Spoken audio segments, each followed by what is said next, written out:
탈북 고위 외교관 출신인 태영호 신임 민주평화통일 자문회의 사무처장이 평화통일에 대한 국민적 합의를 북한 주민들도 잘 알 수 있도록 최선을 다하겠다고 밝혔습니다. 앞으로 어떤 각오와 계획이 있는지, 그리고 잇따른 북한 엘리트층의 탈북 등은 대내외적으로 어떤 의미가 있는지 살펴보겠습니다. 태영호 민주평화통일 자문회의 신임 사무처장 나오셨습니다. 안녕하십니까? 예, 안녕하세요. 네, 처장님. 탈북 인사가 차관급인 민주평통 사무처장이 처음 부임을 해주셨는데 우선 축하드리겠습니다. 특별히 소감과 각오가 남다르실 것 같은데요. 예, 민주평통 자문회의는 헌법기관이자 대통령의 이제 자문기관인데 이 기관을 사무적으로 이제 보좌하는 것이 민주평통 사무처입니다. 이처럼 중요한 직책에 저를 임명해 주신 대한민국 국민과 그리고 대통령에게 감사 인사를 전합니다. 그리고 이 민주평통은 우리 국민들의 통일에 대한 열망과 의지를 하나로 모아서 대통령께 보고드리고 또 대통령의 통일 정책에 대해서 국민들과 자문위원회 위원들에게 알리는 이런 기관인데요. 이런 중요한 기관에 북한 공직자 출신으로서 처음으로 제가 차관급으로 임명된 것입니다. 그래서 이러한 사무처장 자리에서 제가 북한 주민들에게 대한민국은 역시 북한 주민들도 그들을 우리 국민으로 간주하고 있다는 이런 아주 중요한 메시지를 북한에 보내는데 아주 의미가 있었다. 저는 이렇게 생각하고 있습니다. 네, 말씀 잘 들었고요. 먼저 최근 이슈부터 좀 여쭤보겠습니다. 예. 최근 북한 리일규 전 쿠바 주재 북한 대사관 참사가 탈북을 했습니다. 김정은 위원장이 표창까지 받은 엘리트 출신이라고 알려져 있는데 이분과 좀 특별히 인연이 있으시다고요. 예, 제가 북한에 있을 때 이 이일규 참사하고는 거의 매일 점심시간에 이제 탁구를 치는 이런 이제 관계였거든요. 그래서 이일규 참사라고 하면 북한 외교부 안에서도 아주 세 손가락에 꼽히는 그런 아주 남미 통이었고 또 방금 말씀하신 것처럼 북한의 이제 배 성천강호가 옥류되어 있을 때는 직접 협상에 참여해서 불가능했던 성천강호를 석방시키는 그런 거대한 협상도 잘해서 김정은으로부터 직접 표창장까지 받는 그런 알아주는 북한의 고위 외교관이었습니다. 네, 저희도 직접 한번 만나 뵙고 싶은데 네. 리점 참사가 한국에 온 이후에 처장님이 쓴 3층 서기실 암호를 10번 이상 읽었다고 얘기를 들었습니다. 저도 한번 좀 꼭 한번 읽어보겠습니다만 그 책 내용이 아마 스토리에 본인도 상당히 좀 기대가 컸나 봅니다. 리 참사에게 좀 해주고 싶은 말이 있으십니까? 대한민국은 대단히 살기 좋은 나라다 이런 말씀을 드리고요. 이일규 참사도 대한민국에 와서 열심히 한다면 정말 북한의 공직자 출신이라고 하더라도 차별 없이 이 사회에서 잘 살 수 있는 이런 나라이다라는 걸 말씀드리고 싶고 우리 함께 통일을 위한 운동을 열심히 해가지고 꼭 통일시켜서 함께 북한 평양으로 돌아가 보자 이런 말씀을 드리고 싶습니다. 네, 앞으로 좀 기대가 좀 큽니다. 예. 처장님이 한국으로 오시고 나서 조성길 이탈리아 대사 대리 그리고 류현우 쿠웨이트 대사 대리가 탈북을 했고 또 지난해에만 외교관 등 고위급 탈북이 10명이 넘었는데 이렇게 외교관 탈북이 잇따른 이유 어떻게 보십니까? 일단 우리가 지금까지 북한에서 있었던 이런 탈북들에 대해서 연도별로 어떤 변화들이 있는 건지 살펴보는 것이 저는 중요하다고 생각합니다.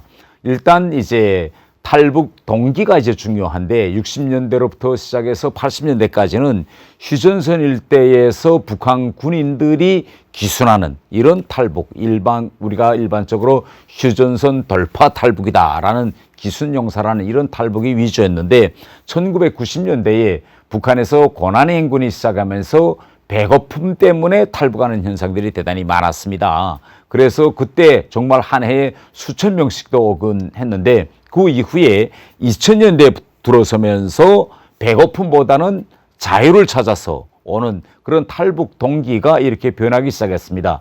또 이 시대가 변하면서 탈북하는 사람들의 계층별 변화가 이제 지금 일어나고 있는데요.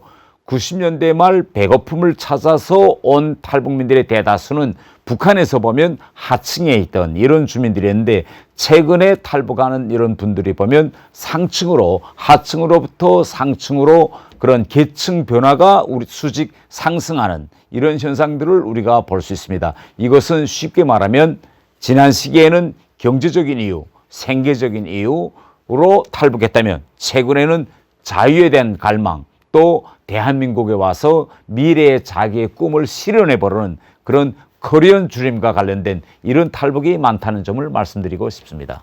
네, 말씀 잘 들었습니다. 이런 그 엘리트들의 릴레이 탈북이 좀 정권에 좀 미칠 영향도 클 것 같은데요. 당연하죠. 왜냐면요, 지금 최근에 북한에서 해외에서 근무하던 엘리트층이나 혹은 그 자녀들이 탈북이 늘고 있는데요. 쉽게 이야기하면 북한에서 해외에 나가는 정도가 된다면 북한 체제의 근간을 지키고 있는 그런 엘리트층이 아니겠습니까? 그런 북한 체제의 마지막 보루와 같은 그런 기득권층, 엘리트층에서 탈북이 많아진다는 것은 그만큼 북한 체제가 대단히 흔들리고 있다는 그런 방증으로 될 수 있다고 볼 수 있겠습니다.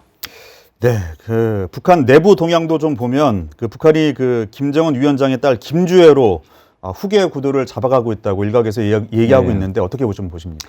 예, 일단 지금 현재 우리가 의전상 우리가 보면 김주애는 후계자의 자리에서 우전을 받고 있습니다. 며칠 전에는 김여정 당 부부장이 직접 나와서 허리를 굽히면서까지 자기 조카에게 의존하는 이런 현상까지 있었거든요. 그리고 김주애에게 지금까지 붙였던 호칭들을 본다면 높은 분, 자제분, 북한에서는 오직 후계자에게만 붙이는 향도 이런 표현까지도 김주애한테 붙였거든요. 단 그러면 지금 의전상 보이는 이러한 후계자 모습과 같은 이런 모습이 향후 진짜 공식 후계자로 이어지겠느냐라는 점은 좀 논란의 여지가 있다. 저는 이렇게 봅니다. 그리고 또 그 최근 국정원에서는 그 김정은 위원장의 건강 상태에 대해서 좀 이야기를 했는데 현재 그 초고도 비만이라고 얘기를 들었습니다. 뭐 고혈압, 그 당뇨가 좀 심하다고 얘기를 들었는데 그 건강 상태에 대해서 좀 들으신 바가 있습니까? 제가 이일교 참사로부터 전해 들은 바에 의하면 술을 먹지 않았던 그런 대낮 이런 때도 평시에 이야기할 때 숨소리가 대단히 이제 가까이에서도 크게 들린다고 합니다. 그것은 혈압이라든가 또 고질병인 심장병 이런 데 그 어떤 이상이 있지 않느냐 이런 이제 것을 추정해 볼 수 있고, 그러나 아직 나이가 40대이기 때문에 이런 질병이나 또 고혈압과 같은 이런 지병이 있다고 하더라도 그것이 유고 사태까지로 이어진다라고 볼 수는 없고 아직 상당한 기간은 이제 건강한 몸으로 이제 북한을 이끌지 않을까 이렇게 생각됩니다. 네, 그 앞으로 좀 추이를 잘 지켜봐야 되겠고요. 그런데 지금 북한에서는 장마당 세대를 중심으로 한 그 한류 바람이 불고 있다 얘기를 들었는데 그 세대별로 좀 북한 우상화에 대한 시각이 좀 다르다고 들었습니다. 지금 북한에서는 일병 세대 단절 현상이 지금 일어나고 있습니다. 쉽게 이야기하면 컴퓨터와 또 휴대폰과 같은 이런 IT기를 잘 다루는 그런 컴퓨터 세대와 컴퓨터 교육을 전혀 받지 못한 세대 사이에 이제 단절 현상이 일어나고 있는데, 북한에서 지금 이 한류에 매혹되어 가지고 한류를 퍼뜨리고 있는 이 중심 세대는 바로 컴퓨터와 IT계에 능숙한 이런 20대, 30대 세대라고 하고 있는데, 최근 이들을 통해서 결국은 우리의 한류가 북한에 대대적으로 들어가면서 북한에서 상당한 변화들이 일어나고 있습니다. 이하면 북한 주민들의 말투가 지금 변하고 있거든요. 북한에서는 전혀 쓰지 않던 뭐 오빠야, 자기야 이런 표현이라든지 남친, 여친 이런 표현은 제가 있을 때도 없던 이런 표현들입니다.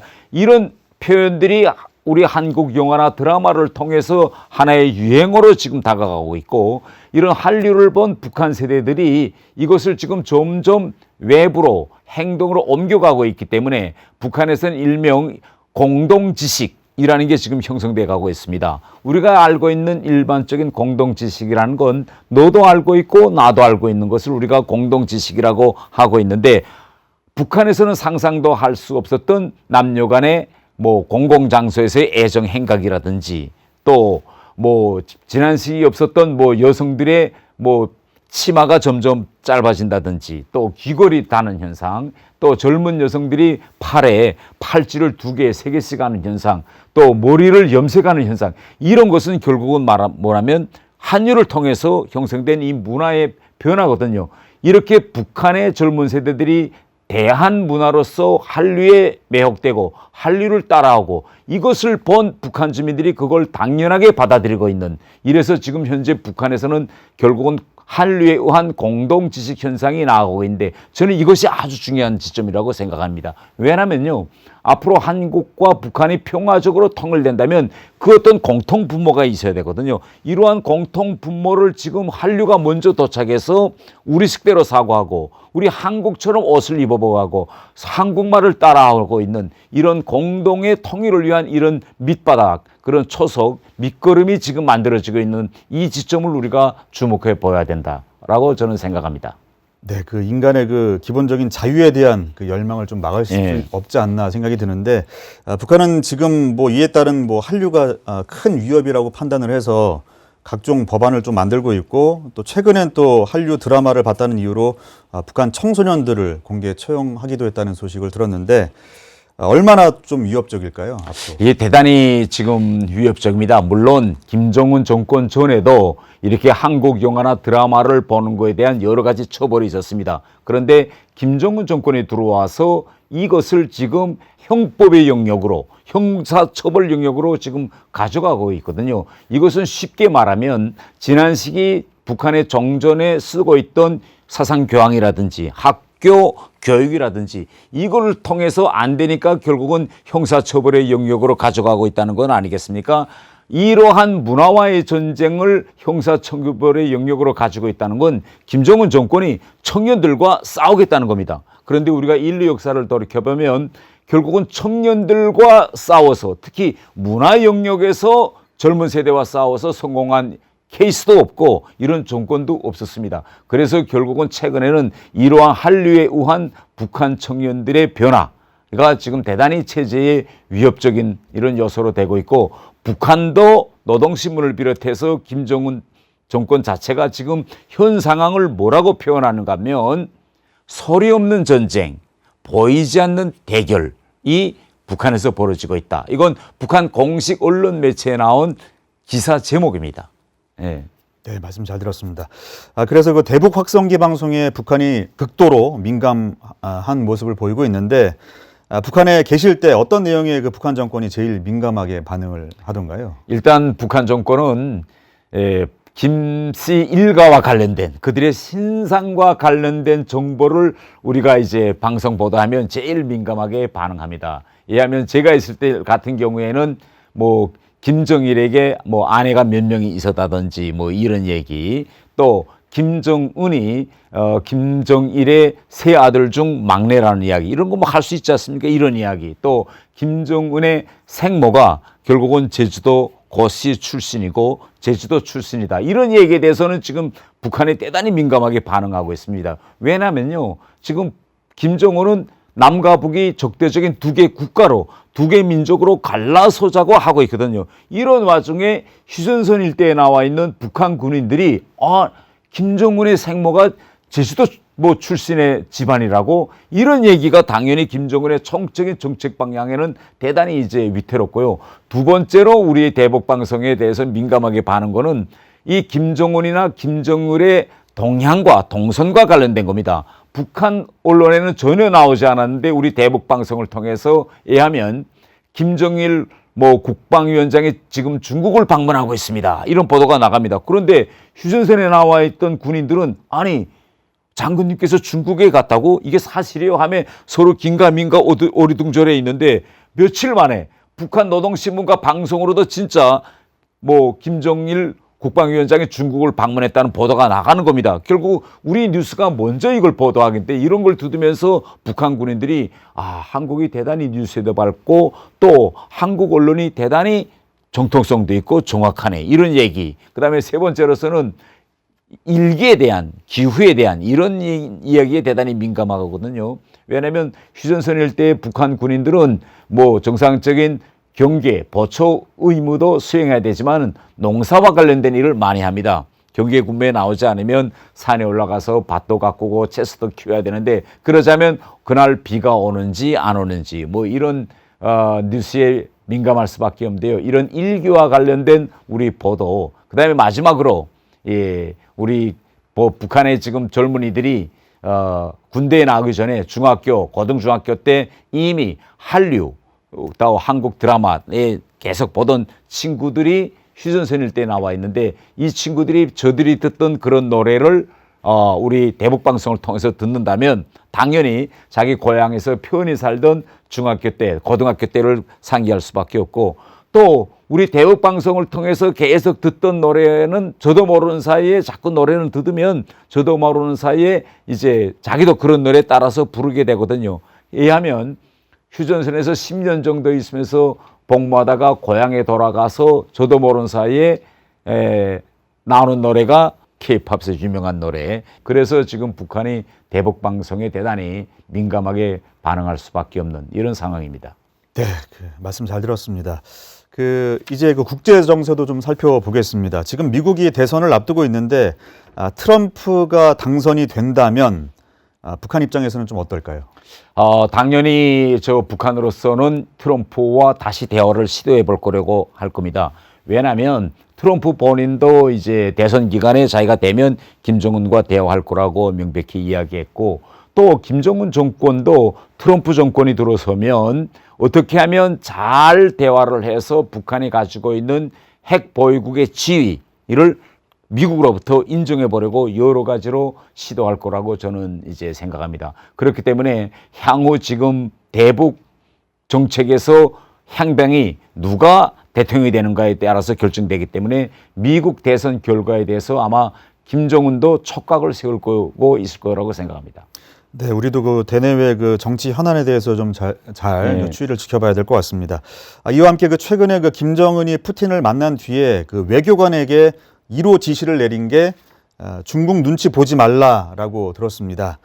중러북 관계, 지금 어떤 관계입니까? 예. 원래 이 동북아시아의 이제 질서에서로 냉전 시기 때는 이전 소련이죠. 소련과 이제 중국이 동등한 위치에서, 어찌 보면 소련이 주도하고 중국은 제2위의 위치에서 이렇게 위치가 있었는데, 냉전 체제가 허물어지고 소련과 동구권의 사회주의 체제가 무너진 이후에 최근 지난 한 20년 동안은 동북아 질서는 중국과 미국 이 두 대국이 주도해 오고 있는 이런 상황이 지금까지 지속되었습니다. 그런데 우크라이나 전쟁이 일어나면서 결국은 푸틴이 북한에 접근하고 무기 판매와 같은 그런 중요했기 때문에 북한과 러시아가 가까워지면서 다시 동북아의 안보 지형에서 러시아가 끼어들고 그 러시아의 발언권이 높아지는 이런 상황이 지금 도래하고 있기 때문에 결국은 중국으로서는 자기의 고요했던 마당에 지금 러시아라는 변수가 들어오기 때문에 당연히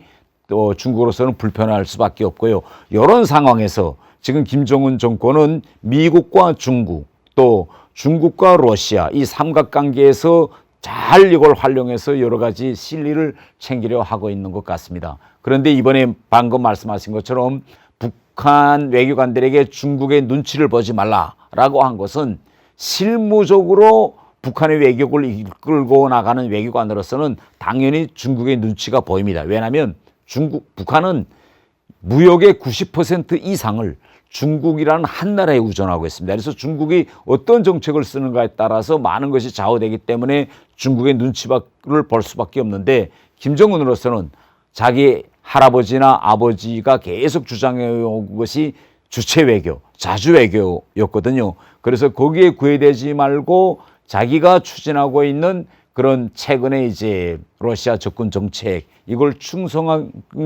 충실하게 받들라 이런 의미에서 아마 외교관들에게 중국의 눈치를 보지 말라 이런 지시를 하다라는 것으로 보여집니다. 네, 앞으로 처장님께서 자유민주주의 통일을 위해서 다양한 역할을 하시리라고 생각이 듭니다.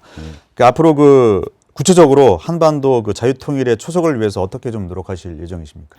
지금 최근 아시는 것처럼 김정은 정권은 지난해 말부터 남북 관계를 적대적인 두 개의 국가 관계로 지금 만들려고 하고 있고 영원히 앞으로 우리 한반도에서는 통일이란 없다고 지금 통일이란 단어 자체를 완전히 삭제하고 있습니다. 이런 상황에서 우리 민주평통이 해야 할 일은 우리 대한민국 국민들은 정말 통일을 희망하고 갈망하고 전 국민이 일치된 열망으로 통일을 바라고 있다는 이러한 메시지를 끊임없이 북한 당국과 북한 주민들에게 보내서 앞으로 이 통일이라는 희망의 끈을 북한 주민들도 놓지 않도록 저희들이 여기서 열심히 활동하는 것이 중요하다고 봅니다. 네.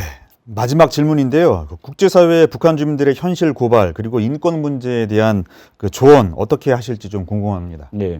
북한 인권 문제와 관련해서 지금 우리 윤석열 정부에서는 여러 가지 이제 국제적인 협력을 지금 많이 해가고 있습니다. 이 인권 문제와 관련해서는 외교부는 외교부로서 할 업무가 있고 또 통일부는 통일부로서 할 업무가 있거든요. 그런데 우리 민주평통이 할 업무는 뭔가면 전 세계에 우리 민주평통의 조직이 매 개 나라별로 다 있고 또 우리 자문위원들 같은 경우에는 그 해당 나라에서 정말 특출한 공로 또 특출한 이제 학업 이런 걸로 대단히 알려진 인사들이 대단히 많습니다. 그래서 이런 사람들을 통해서 공공 외교선에서 북한의 인권 문제를 널리 그 나라 주민들과 그 나라 당국에 알려서 우리의 그런 북한 인권 협력 공조에 다른 나라들이 적극적으로 응해 나와 가지고 유엔 무대를 비롯해서 전 세계적인 판대에서 북한을 향해서 북한의 주민들의 인권을 개선하고 또 우리로 보면 북한 주민들이 인권을 개선하는 그 과정이 결국은 한반도에서 긴장을 나누고 또 평화를 유지 지속하게 하고 있는 그런 가장 효과적인 방도가 될 수 있기 때문에 민주평통으로서의 고유한 특색의 그런 활동을 벌려나갈 계획입니다. 네, 그 앞으로 그 한반도 통일과 북한 인권 문제 등 다양한 분야에서 많은 역할을 해주시길 바라겠습니다. 예. 네, 지금까지 태영호 민주평화통일자문회의 신임 사무처장과 함께 이야기 나눴습니다. 오늘 말씀 감사합니다. 예, 감사합니다.